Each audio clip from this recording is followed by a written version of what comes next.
আসসালামু আলাইকুম, সবাই ভালো আছেন?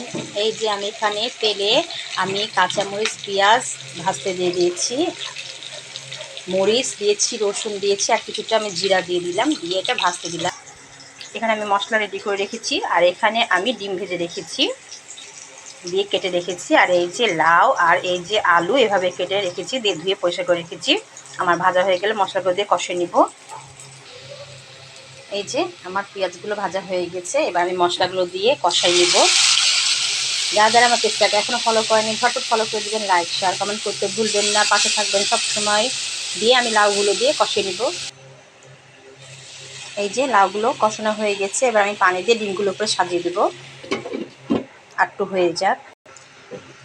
এই যে এইভাবে ডিম বিছিয়ে দিলাম, এবার ঢাকনা দিয়ে দিব। আর নামানোর একটু আগে চিনি একটু দিয়ে দিব, আর ভাজা মশলার গুঁড়ো। এই যে আমার হয়ে গেছে ডিম দিয়ে লাউ দিয়ে রান্না, খেতে অনেক মজা হয়েছে। সবাই ভালো থাকবে, আল্লাহ হাফেজ।